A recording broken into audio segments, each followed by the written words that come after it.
রাজধানীর মিরপুরের পল্লবীতে শিশু রামিসাকে ধর্ষণের পর হত্যার আলোচিত মামলায় আজ অনুষ্ঠিত হচ্ছে রাষ্ট্রপক্ষ ও আসামিপক্ষের চূড়ান্ত যুক্তিতর্ক শুনানি। ঢাকা মহানগর শিশু সহিংসতা দমন ট্রাইব্যুনালের বিচারক মাসরুর সালেকিনের আদালতে আজ এই শুনানি হওয়ার কথা রয়েছে। শিশু রামিসা হত্যার বিচার প্রক্রিয়া এখন শেষ ধাপে।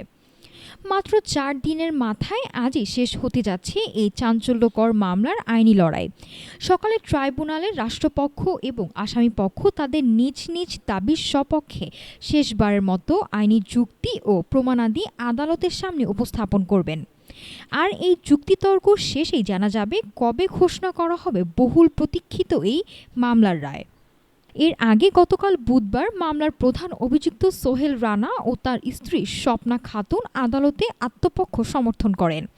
শুনানিতে নিজের অপরাধ স্বীকার করে আদালতের কাছে ক্ষমা চান ঘাতক সোহেল রানা, তবে নিজেকে নির্দোষ দাবি করেন তার স্ত্রী স্বপ্না খাতুন।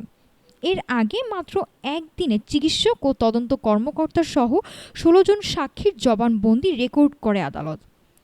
রাষ্ট্রপক্ষের আইনজীবীরা বলছেন, আসামির নিজের মুখে দোষ স্বীকার এবং অকাট্য সব তথ্য প্রমাণের ভিত্তিতে তারা আসামিদের সর্বোচ্চ শাস্তি মৃত্যুদণ্ড দাবি করবেন।